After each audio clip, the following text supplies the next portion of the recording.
नमस्कार दोस्तों। आज हम स्क्रीन पर जो दिया गया सवाल है उनको हल करने जा रहे हैं। बहुत सारे लोगों को रेखा गणित समझ में नहीं आती है और जिनमें से कठिन सवाल जो था उसको हम बहुत अच्छे तरीके से बताने के लिए आपके सामने में आज मौजूद हैं। तो सबसे पहले हम ये समझेंगे इनकी भूमिका को। इसने कहता यह है कि एक दर्पण दिया गया है पी क्यू और आर एस, ये दोनों एक दूसरे के समांतर दिया गया है। इधर से आपतित किरण ए बी जो है वो बी पी क्यू में टकरा करके बी सी के रास्ते अनुदिश होकर के अब फिर से बिंदु सी पर आर एस में बिंदु सी पर टकरा करके फिर से सी डी के रास्ते पी क्यू की ओर चल देते हैं। तो हमें साबित करनी है कि ए बी के समांतर सी डी है। तो ये तभी समांतर होंगे जबकि ये दोनों, ये वाली और ये वाली दोनों कोण बराबर होंगे। तो चलते हैं हल की ओर। दिया हुआ है पी क्यू समांतर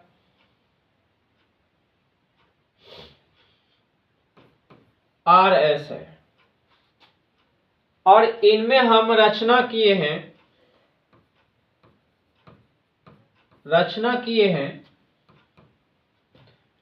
बी अन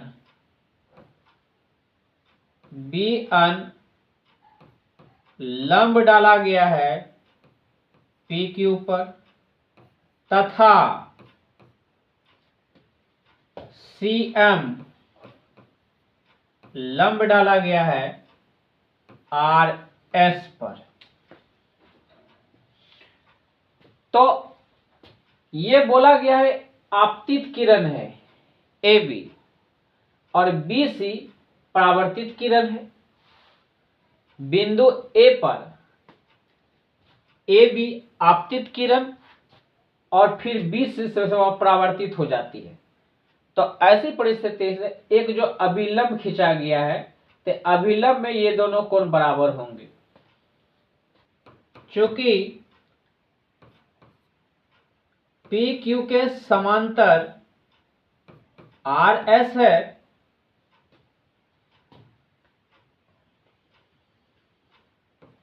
तथा बी एन लंब डाले हैं पी क्यू पर,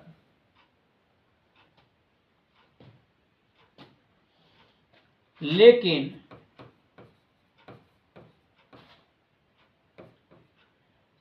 पी क्यू समांतर है आर एस के,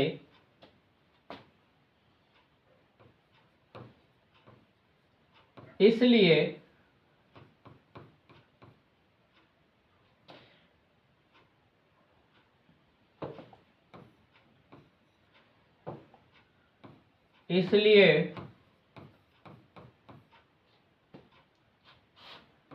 बी एन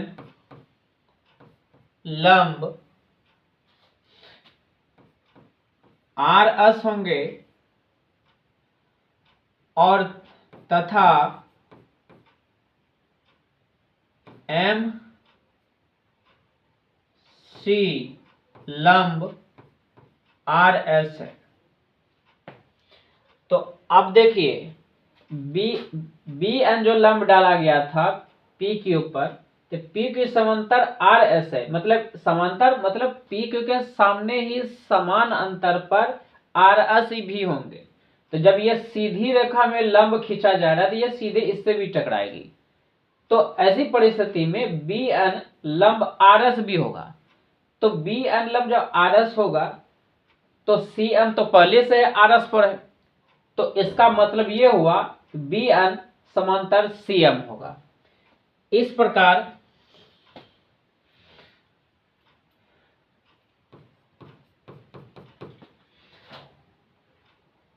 इसलिए बी एन समांतर सी एम है।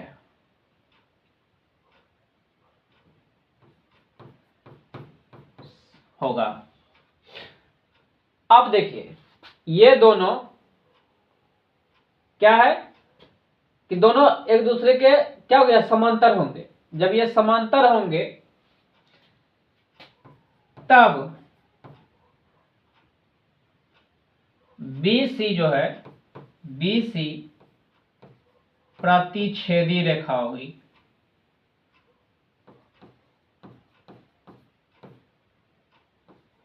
रेखा है। तो ऐसी परिस्थिति में तब जो कोण 3 है वो कोण 2 के बराबर हो जाएगा। कोण 3 है जो कोण 2 के बराबर हो जाएगा। तो अब देखिए, अब यहां परावर्तन का नियम हमें लगाना होगा। यहां साबित कर दिए हैं कोण 3 के बराबर कोण 2 होंगे, ठीक। लेकिन यहां लिखेंगे, लेकिन कोण 3 के बराबर कोण 4 है तथा कोण 2 के बराबर कोण 1 है। यहां लिखना है परावर्तन कोण के नियमानुसार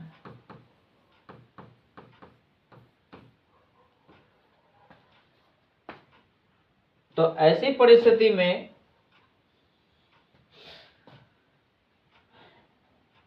इसलिए कोण 4 प्लस कोण 3 ये बराबर हो जाएंगे कोण 2 प्लस कोण 1 के। तो ये 3 और 4 जो है कोण ABC कहलाएंगे। कोण ABC और बराबर कोण BCD, कोण BCD है। तो जब ये पूरा ABC यहां से यहां तक कोण ABC और कोण BCD ये पूरा है, तो ये क्या हुआ, एकांतर कोण। ये क्या है, एकांतर कोण हुआ। तो जब ये एकांतर कोण हो गया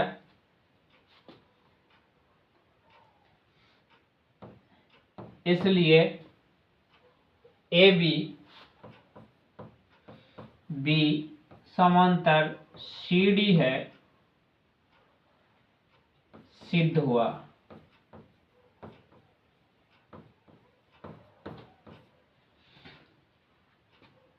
तो जब भी दो समांतर रेखाओं को हम सिद्ध करने जाते हैं तो उसमें एक ही बात का ध्यान रखना पड़ता है कि उसके एकांतर कोण को बराबर होना चाहिए। अगर एकांतर कोण बराबर हो जाएगा तो वो समांतर है।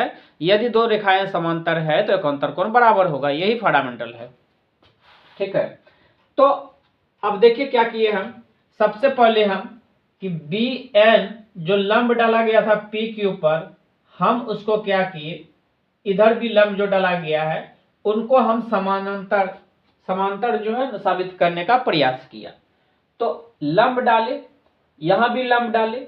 जब ये लंब डाले तो इन्हीं के समानांतर आरस था, तो इसके निश्चित रूप से सामने में जाके टकरा जाएगा, क्योंकि समान अंतर पर है, कहीं भी टेढ़ा मेढ़ा कुछ नहीं है और दोनों की अंतर क्या है, समान है। तो BN जो है ना, जब PQ पर लंब डाला है तो वो आरस पर भी लंब डालेंगे, और आरस पर लंब डाले हैं तो ये भी आरस पर, CMB जो आरस पर ही है। तो ये दोनों एक दूसरे का क्या होगा, समांतर होगा। जब दोनों एक दूसरे के समांतर है तो निश्चित रूप से क्या है, ये 3 और 2 क्या हो जाएगा, बराबर हो जाएंगे। देखिए BN समांतर CM, यहीं पर हम लिखे होंगे BN समांतर CM। तो ऐसी परिस्थिति में कोण 3 जो है एकांतर कोण बन जाएंगे। देखो तो ये वाला और ये वाला कोण, ये दोनों एकांतर कोण बन जाएंगे। इसीलिए हम एकांतर कोण क्या करें, जब दोनों रेखाएं समांतर है तो क्या हो जाएगा, ये दोनों एकांतर कोण बन जाएंगे। अब देखिए हम क्या करेंगे, परावर्तन के कोण का सहारा लेते हैं। तब परावर्तन कोण में क्या करता है, देखिए ये आपतित कोण है, ये वाली आपतित कोण है, ये लंब डाले हैं, तो ये वाली कोण, फिर परावर्तित कोण और ये लंब, ये वाला कोण, ये दोनों आपस में बराबर होता है, परावर्तन का नियम बोलता है। तो फिर यहां भी वही है, आपतित कोण फिर परावर्तित कोण बीच में लंब, ये दोनों बराबर होंगे। जब ये दोनों बराबर है तो 3 के बराबर 4 और 2 के बराबर 1, तो ऐसी परिस्थिति में 3 के बराबर 4 और 2 के बराबर 1, ठीक। तो ऐसी परिस्थिति में 3 और 4 दोनों को जोड़ेंगे, तो देखिए 3 और 4 को दोनों को जोड़ेंगे, जब ये दोनों बराबर है और इनके बराबर ये है, ये दोनों बराबर है, तो इसका मतलब है 2 और 1 जितना होगा वो 4 3 भी होगा। तो वही हम किए हैं यहाँ पे। तो ऐसी परिस्थिति में कि तो ये पूरे कोण और ये पूरे कोण दोनों इक्वल है, तो ऐसी परिस्थिति में ए बी सी, जो कोण ए बी सी होंगे वो बी सी डी के बराबर होंगे। वही हम किए हैं, वो एकांतर कोण है, जबकि बी एकांतर कोण है और बी सी क्या है, प्रतिच्छेदी रेखा, तथा बी सी प्रतिच्छेदी रेखाएं हैं। तो बीसी प्रतिच्छेदी रेखाएं होंगे, तो ऐसी परिस्थिति में सिद्ध हो गया, जब एकांतर कोण सिद्ध हो गया तो निश्चित रूप से AB के समांतर CD होंगे, और वही हमको दर्शाने बोला था, तो AB के समांतर CD। तो इस तरह से हमें उम्मीद है कि आपको बहुत अच्छी तरीके से समझा पाए होंगे। अगर आपको वीडियो अच्छी लगी हो तो इसे लाइक करें और इसे शेयर भी करें। Thank you.